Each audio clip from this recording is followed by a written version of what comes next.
The Bahujan lens पर आप सभी का स्वागत है। कृपया इस चैनल को सब्सक्राइब करें।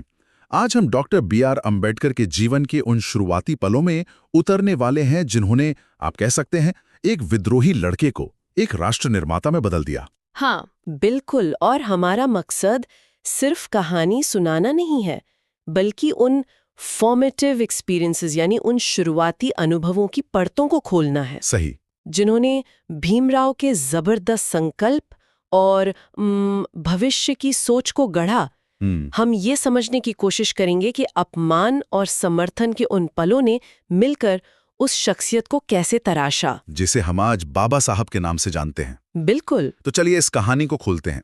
और इसकी शुरुआत एक बहुत ही शक्तिशाली विचार से होती है। हाँ, ये बहुत दिलचस्प है। कहा गया है कि अगर लोकमान्य तिलक एक अछूत परिवार में पैदा हुए होते तो उनका नारा स्वराज्य मेरा जन्मसिद्ध अधिकार है नहीं होता। उनका नारा होता छुआछूत की समाप्ति मेरा जन्मसिद्ध अधिकार है। क्या बात है। ये एक अकेली लाइन उस समय की सामाजिक सच्चाई और डॉक्टर अंबेडकर के जीवन मिशन का पूरा सार बता देती है। मतलब संघर्ष सिर्फ राजनीतिक आजादी का था ही नहीं। बिल्कुल नहीं, ये इंसानी गरिमा की आजादी का संघर्ष था। तो कहानी की शुरुआत ही बहुत नाटकीय है। एक छोटा बच्चा भीम अपने दोस्त शंकर से कह रहा है कि उसे बंबई भाग जाना है। हाँ, वो घर से भागना चाहता है। इतनी छोटी उम्र में ऐसी क्या मजबूरी थी? स्रोत के मुताबिक वजह पारिवारिक थी। उनके पिता ने दूसरी शादी कर ली थी और भीम को ये बर्दाश्त नहीं हो रहा था। क्या बर्दाश्त नहीं हो रहा था? कि उसकी सौतेली माँ उसकी स्वर्गीय माँ के गहने और कपड़े पहने। ये सिर्फ एक बच्चे का गुस्सा नहीं था, ये उसके स्वाभिमान पर, उसकी माँ की यादों पर एक चोट थी। उसे लगा कि घर में उसका अपना कुछ नहीं रहा। हाँ, सही। और इसी बेचैनी में उसने एक बहुत बड़ा कदम उठाने का फैसला किया। चोरी। हाँ, चोरी। उसने अपनी चाची के पैसों की पोटली चुराने की योजना बनाई। ये सुनने में कितना अजीब लगता है एक बच्चे के लिए। बिल्कुल। और ये कोई आसान काम भी नहीं था। स्रोत बताता है कि उसे 3 रातें लगी। 3 रातें? 3 रातों की जद्दोजहद के बाद जब वो आखिर में उस पोटली को चुराने में कामयाब हुआ तो उसके हाथ क्या लगा? क्या मिला? सिर्फ आधा आना। सिर्फ आधा आना? सोचकर ये अजीब लगता है। इतनी मेहनत, इतना जोखिम और नतीजा लगभग कुछ नहीं। मनोवैज्ञानिक रूप से ये किसी भी बच्चे को तोड़ सकता था, या और ज्यादा विद्रोही बना सकता था। बिल्कुल। और यहीं पर भीमराव की असाधारण मानसिकता दिखती है। हाँ, यहाँ कुछ अलग हुआ। ज्यादातर बच्चे इस घटना से या तो टूट जाते या और गलत रास्ते पर चल पड़ते, लेकिन उन्होंने इसे एक सबक के तौर पर लिया। उन्होंने क्या किया? उन्होंने वो पोटली चुपचाप वापस रख दी और अपने दोस्त शंकर से जो कहा वो एक निर्णायक मोड़ था। क्या कहा उन्होंने? उन्होंने कहा, शंकर, मैं भटक गया था। मैंने चोरी की, पढ़ाई छोड़ दी, घर से भागने की कोशिश की। सब गलत था। मतलब ये सिर्फ पैसे की नाकामी नहीं थी, ये एक एहसास था कि रास्ता ही गलत है। सटीक कहा। उसी पल उस बच्चे के अंदर एक संकल्प पैदा हुआ, एक ऐसा संकल्प जो उनकी पूरी जिंदगी की दिशा तय करने वाला था। और वो संकल्प क्या था? उन्होंने कहा, अब अपने बाबा का सपना पूरा करूंगा, सही मार्ग की तलाश करूंगा और अगर मुझे रास्ता नहीं मिला तो अपना रास्ता मैं खुद बनाऊंगा। अपना रास्ता मैं खुद बनाऊंगा, ये सिर्फ एक डायलॉग नहीं है। नहीं, ये उनके पूरे जीवन का दर्शन बन गया। तो उन्होंने सही मार्ग यानी शिक्षा का रास्ता चुना। लेकिन जैसा कि हम जानते हैं, ये रास्ता फूलों का नहीं, कांटों का था। बिल्कुल। और ये कांटे सिर्फ बड़ी बड़ी बातों में नहीं थे, बल्कि रोजमर्रा की जिंदगी में थे।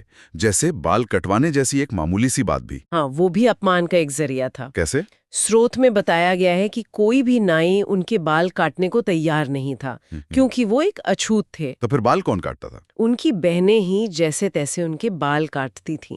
अब आप कल्पना कीजिए, एक बच्चा स्कूल जा रहा है जिसके बाल बेतरतीब तरीके से कटे हुए हैं। रोज का मजाक और शर्मिंदगी का कारण। बिल्कुल। और इसी शर्मिंदगी के बीच एक उम्मीद की किरण नजर आती है। उनके शिक्षक? हाँ, उनके स्कूल में एक शिक्षक थे जो जाति से ब्राह्मण थे और उनका उपनाम था अंबेडकर। अच्छा। उन्होंने भीम के अस्त व्यस्त बालों को देखा और वजह पूछी। जब भीम ने बताया कि कोई नाई उसे हाथ नहीं लगाता, तो उन गुरुजी ने जो कहा वो उस समय के समाज पर एक बहुत तीखी टिप्पणी थी। क्या कहा उन्होंने? उन्होंने कहा, कैसी सभ्यता है, कैसा धर्म है, मिट्टी का बनाया मनुष्य दूसरे मनुष्य के स्पर्श से घृणा करता है। एक ब्राह्मण शिक्षक के मुंह से ये सुनना उस दौर में ये बहुत बड़ी बात थी और बात सिर्फ यहीं तक नहीं रुकी। नहीं। उन्होंने एक ऐसा कदम उठाया जिसकी कोई कल्पना भी नहीं कर सकता था। उन्होंने भीमराव के स्कूल रजिस्टर में दर्ज उपनाम, अंबावाडेकर। हाँ, जो उनके गांव के नाम पर था, उसको बदलकर अपना उपनाम अंबेडकर दे दिया। यहाँ रुककर इस घटना के मतलब को समझना बहुत जरूरी है। ये सिर्फ एक नाम का बदलाव नहीं था, नहीं, ये बहुत गहरा था। ये एक पहचान और सम्मान का हस्तांतरण था। उस दौर में जब जाति ही सर्वोपरि थी, एक ब्राह्मण शिक्षक ने अपनी जातिगत पहचान से ऊपर उठकर एक छात्र की काबिलियत को अपनी पहचान दी। ये तो एक तरह का सामाजिक विद्रोह था। बिल्कुल। और जब हेडमास्टर ने हैरानी से पूछा कि एक ब्राह्मण होकर उन्हें एक अछूत लड़के से इतना लगाव क्यों है, तो उनका जवाब और भी गहरा था। क्या जवाब दिया उन्होंने? उन्होंने कहा, मैं सबसे पहले इंसान हूं और मुझे उस बच्चे में सूर्य का तेज स्पष्ट दिखाई देता है। वाह। और इस गुरु ने भीमराव से गुरु दक्षिणा में पैसे नहीं मांगे। नहीं, उन्होंने एक वचन मांगा। वचन? उन्होंने कहा, वचन दो कि जीवन भर ज्ञान के अभिलाषी रहोगे, क्योंकि ज्ञान से ही मनुष्य विद्वान बनता है। इस एक घटना ने भीमराव को न सिर्फ एक नया नाम दिया जो आज दुनिया में अमर है, बल्कि ये भी दिखाया कि व्यवस्था के भीतर भी ऐसे लोग हैं जो इंसानियत को जाति से ऊपर रखते हैं। हाँ, ये सिर्फ एक नाम नहीं था, ये उम्मीद का एक प्रतीक था।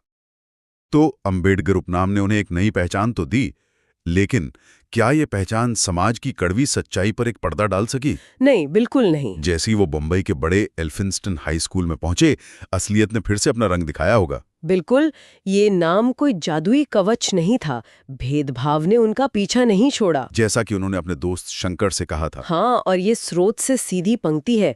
ये अछूत की बीमारी सिर्फ हमारे गांव और शहरों में नहीं है शंकर, बल्कि हमारे समाज के नस नस में बस गई है। उन्हें ये एहसास हो गया था कि ये समस्या कितनी गहरी और कितनी व्यापक है। बिल्कुल, लेकिन इन मुश्किलों के बीच उनकी सबसे बड़ी ताकत उनके पिता थे। हाँ, स्रोत में उनके पिता के त्याग की एक बहुत ही मार्मिक घटना का जिक्र है। ये घटना उनके पिता के चरित्र और दूरदर्शिता को दिखाती है। हुआ ये कि उनकी पेंशन के पैसे खत्म हो गए थे और भीम को किताबों की जरूरत थी। हाँ, तो उन्होंने अपनी बेटी तुलसी से पैसे उधार लिए और भीम के लिए टैगोर, तिलक और शेक्सपियर की महंगी किताबें खरीद कर लाए। शेक्सपियर और टैगोर, ये बहुत दिलचस्प है। ये सिर्फ कोर्स की किताबें नहीं थी। सही पकड़ा, ये विचारकों की किताबें थी। मतलब ये सिर्फ एक पिता का त्याग नहीं था, ये एक निवेश था। बिल्कुल, वो अपने बेटे को सिर्फ एक नौकरी के लिए नहीं पढ़ा रहे थे, वो उसे दुनिया के महान विचारों से जोड़ रहे थे। जब भीम ने पूछा कि ये किताबें कहाँ से आईं, तो उनके पिता का जवाब? उन्होंने कहा, किताबें बहुत महंगी होती हैं बेटे, लेकिन इनमें छिपा हुआ ज्ञान अनमोल होता है। ये उस विश्वास का प्रतीक था कि असली आजादी शिक्षा और ज्ञान से ही मिलेगी। वही सामाजिक बेड़ियों को तोड़ सकती है। तो एक तरफ पिता का अटूट सहारा था और दूसरी तरफ समाज का तिरस्कार। इसी माहौल में उनकी जिंदगी में एक और अहम शख्सियत की एंट्री होती है। कृष्णाजी अर्जुन केलुस्कर। हाँ, केलुस्कर एक जाने माने समाज सुधारक और लेखक थे। उन्होंने भीमराव को एक बगीचे में अकेले पढ़ते हुए देखा और उनकी लगन से बहुत प्रभावित हुए। और उन्होंने जाति पाति की परवाह नहीं की। नहीं, बिल्कुल नहीं। उन्होंने भीमराव को अपने पास बिठाया और कहा, पशुओं से प्रेम और मनुष्य को दुत्कारने वाले धर्म समाज को मैं नहीं मानता। एक अछूत माने जाने वाले लड़के के लिए किसी बड़े विद्वान से ये सुनना एक बहुत बड़ा संबल रहा होगा। बहुत बड़ा।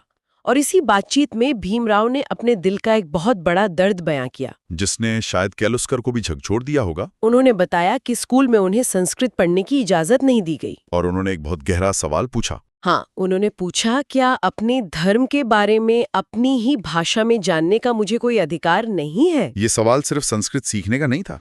नहीं, ये ज्ञान, धर्म और अपनी संस्कृति तक पहुंच के अधिकार का सवाल था। ये उस व्यवस्था पर सवाल था जो कहती थी कि तुम हिंदू हो, लेकिन तुम्हें हिंदू धर्म ग्रंथों की भाषा सीखने का हक नहीं है। इसी मोड़ पर केलुस्कर जी ने उन्हें एक ऐसा तोहफा दिया जिसने शायद उनके भविष्य की पूरी नींव रख दी। उन्होंने भीमराव को गौतम बुद्ध के जीवन पर लिखी अपनी किताब भेंट की। अच्छा।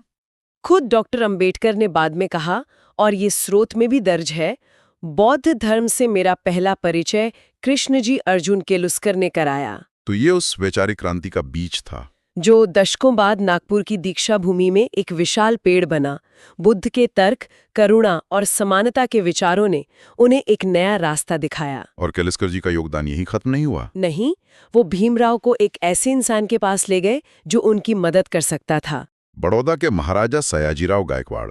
हाँ, महाराजा गायकवाड़ अपने समय के बहुत प्रगतिशील शासक थे।